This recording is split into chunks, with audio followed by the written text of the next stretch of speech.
Thank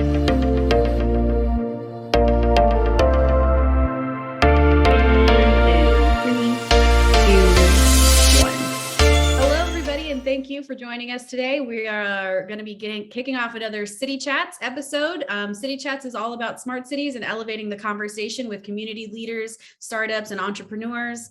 Joining us today is the President and CEO of Downtown Memphis Commission, Paul Young. Paul, welcome to today. Thanks for having me, Joyce. Glad to be here. Yeah, it's a real treat. We're going to be talking about reimagining downtown Memphis. And, it's not just important for Memphis because cities all over the world are trying to find ways to highlight their unique attributes, revitalize their urban cores, and incorporate new technologies to improve accessibility and the quality of life. But you guys have been working diligently on doing just that. You have a series of projects that incorporate smart city technologies, and you have a unique flair to bolster your community. And so I'm excited to dig into our conversation a little bit more. Yeah, me too. I'm excited to talk about it. A lot of great things happening. Yes, excellent. Well, before we get too deep in the conversation, Paul, I'd really love it if you would share a little bit more about how you ended up working with the Downtown Memphis Commission and why you're so passionate about what you do. Yeah, so I'm a city planner by training, and so born and bred in the city of Memphis and went to the University of Tennessee and went to grad school in Memphis. And so I've been working in the city planning space for about 15 years now. And I joined the Downtown Memphis Commission back in April of this year, and there's just so many exciting projects and initiatives, great developments that are happening downtown. So our organization is the shepherd of various tax incentives and programs for activation to ensure that downtown is a place for everyone. That's our ultimate goal. Fabulous. Well, thank you so much. You said that there were several smart city projects that you were working on that you'd love to highlight, and I would really enjoy it if you dig in a little bit deeper on that.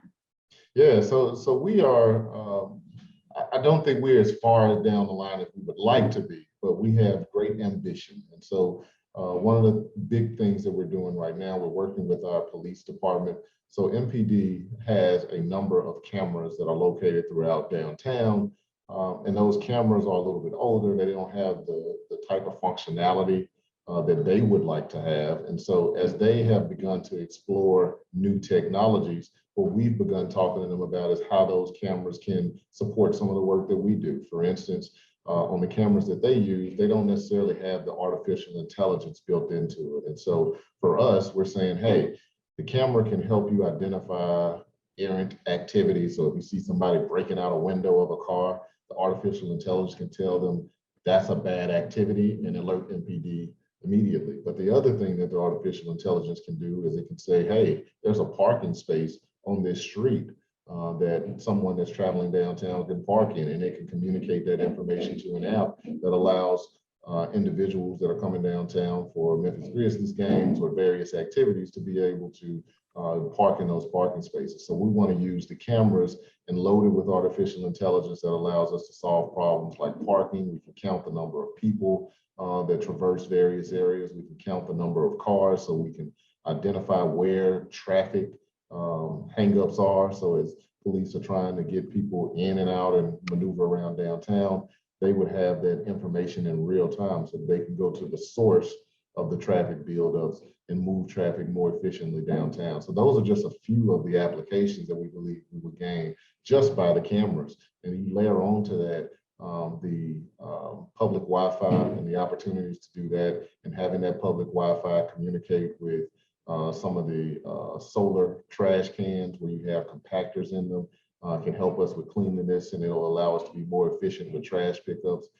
We want to be able to do city functions and city building using smart city technology. And I'm sure that there are many other applications that we hadn't even envisioned yet. Well, that's really exciting stuff. I mean, you were right to mention the multiple use cases for that one application of the cameras, adding visibility, increasing safety and awareness, rapid response from first responders, on top of the additional layers of having smart applications throughout your community, like really creating a seamless experience for those involved and a safer environment as well, which is really exciting. But not everything goes smoothly. And especially when you're incorporating new technologies into old systems, and new processes into old systems. Can you speak to some of the challenges that you've had in rolling these out? Well, I think the biggest challenge is just the sheer volume of applications and ways that you can tackle this challenge. Sifting through all of the different vendors and, the capabilities of each vendor and figuring out, who to go with. You can get into a state where you're in analysis paralysis, where you're just not moving fast enough to get the implementation done.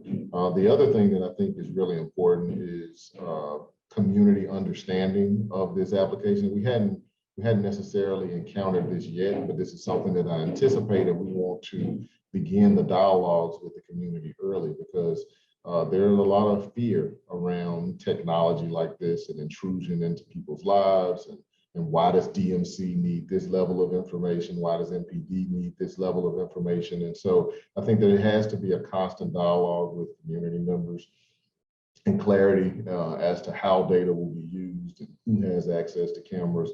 Those are just some of the immediate challenges. One thing that isn't a challenge that I think other cities could take advantage of is the fact that there is a lot of funding that is available right now. And with all of the various bills and programs, the city has allocated about $22 million for broadband/smart city implementation in the city of Memphis. And so that's utilizing resources that have come from the federal government through COVID. And so I think other communities have that opportunity and should take advantage of it. Yeah, I mean, you touched on some really important issues, right? Like community engagement needs to be key and top of mind, and having conversations with people, particularly around privacy and surveillance. We don't want to have repeats of what is happening in other nations as they roll out this technology. We want people to feel comfortable and secure, and trust what is going on within their own communities. So definitely that. I think the fatigue and the analysis by paralysis, or analysis paralysis, there we go, that you experience, sourcing vendor technologies. It used to be that there was like niche solutions out there. There was only a handful of providers. And now, as smart cities has really kind of taken hold in the market, there's a lot of activity that's going on. And so, how are you guys able to kind of sift through all of that to come to the decisions that you made? Maybe not specify a vendor, but how did you guys create a process for sourcing through all of the options? Yeah, so we haven't finalized it yet, but I think it's a matter of figuring out which partners we're going to work with and what their needs are. And so that begins to help give you some limiting characteristics of the technology that you want to use. We know MPD needs to have license plate readers and different things that check the boxes for them. We want to be able to do people counters and all the other things that we've talked about. So that helps us limit it down some, but even still, there are a number of vendors. And so for us, the biggest thing for us is the ability for it to connect to other vendors. So we don't want to use a vendor that is solely proprietary, and any other components have to come from that vendor, because we know that there are other vendors that will come along, and we want it to be plug and play where you can connect these things. And then the other thing that's important for us is scalability. We know what we know today, but we know that our knowledge and information will change in a couple of years. And so we want something that's scalable. Yeah, most definitely scalable and as future-proofed as possible, right? And no matter if that's fully attainable or not, but that's what we're looking for. So what advice or best practices can you give other cities that are trying to pursue these projects? One thing that you had mentioned to me a few weeks back was, let's not let great be the enemy of good. What did you mean by that? Yeah, we don't want great to be the enemy of good. It takes a lot of time and effort to get things to be great and perfect. And I know there's a lot of perfectionists out there that want to make sure that the thing that they put out in the community is just right.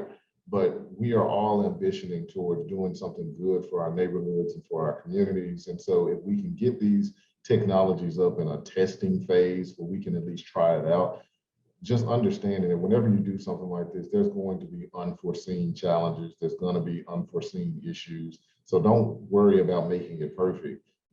Get it implemented, and right size as you go, change course as needed. But that's the advice that I would give to communities, and that's the approach that we are taking. We are now reaching out to vendors, and we have a couple of pilots that we're getting ready to implement. So I've told all of them that we're going to do a lot of dating. We're not getting married to anybody right now. We're going to test a lot of different solutions in different parts of downtown, and we will see how each works. And we'll figure out which ones we take to a broader scale. It may be all of them, it may be one of them, but our goal is to just not worry about getting it right in terms even the selection. Like, we're going to select many of them, and we'll test them all and see which one hits home. And I think other cities should take on that same approach.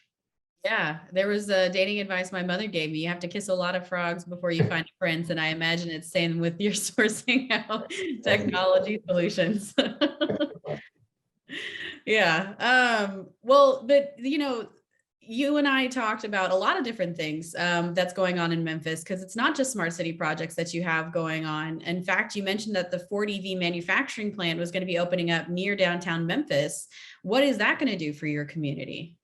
Yeah, so Ford announced a couple of months ago that they're going to build a $6 billion electric vehicle manufacturing facility, the largest facility in the United States. And we see that as a significant opportunity. It's in Haywood County, which is about 50 miles from downtown Memphis. And we see this as an opportunity for Memphis and downtown Memphis specifically to become the test bed for electric and autonomous vehicles in the country. And building that upon our smart city network, understanding that electric vehicles need to have that type of connectivity to wireless or Wi-Fi internet, whatever you want to call it, knowing that EV vehicles and autonomous vehicles need that connectivity.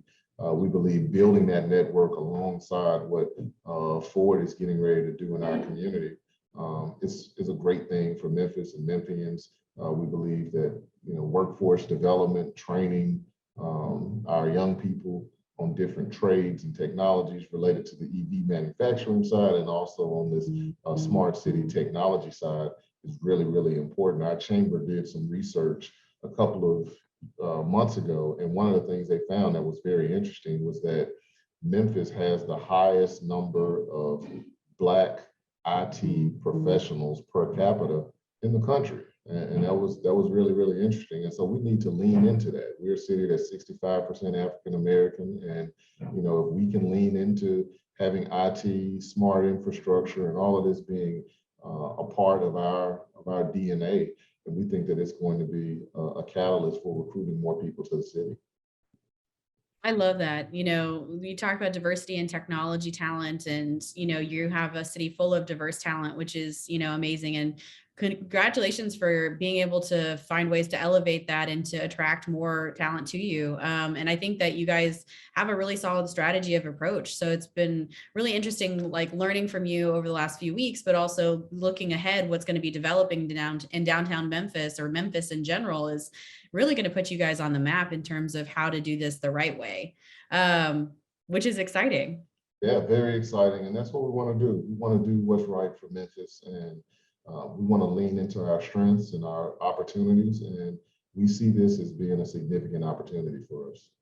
Yeah, without a doubt. And we've talked about a lot today, and this is our last question, but there's still more to kind of cover, because you all collaborate with an organization called StartCo as well. Can you explain a little bit more about how they fit into all of this and how they're impacting downtown Memphis? Yeah, StartCo is an amazing partner. They have been a partner with the city for many years on this work.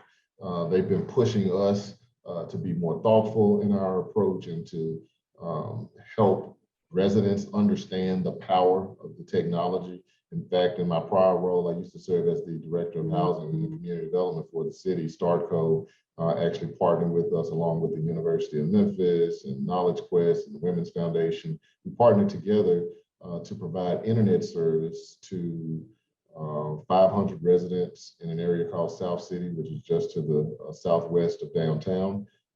They have now connected residents, but the university is also using their students to train those residents on how to maximize opportunities with that internet, whether it's access to jobs or education or whatever things they need to elevate their life. Broadband internet access, that's the utility of the future. We think of it in the same way that we think of water and sewer. If you don't have those things, you're going to be left behind. And StartCo is helping our community understand that and how to embrace the power of that, along with pushing the city and partnering with the city and Downtown Memphis Commission on how we can embrace other technologies to advance the city as a whole, relative to transportation, workforce, and entrepreneurship, which is really their focal point of their organization. It sounds like you guys really have all three legs of the stool in terms of how you're moving forward on these projects, which is really great. And that it is a community effort. It's not just a top-down initiative that's happening in one area. It sounds like there's a lot of activities and a lot of partners coming to play and are collaborating really strongly to make it all happen. Let's make it work. Yeah, let's make it work. Well, Paul, thank you so much for your time today. This was a fabulous discussion. I'm really looking forward to seeing what happens with Memphis over the next couple of years. And I hope that you'll join us on other Zpryme events because we'd love to have you. Absolutely. Anytime. Enjoy talking to you. Excellent.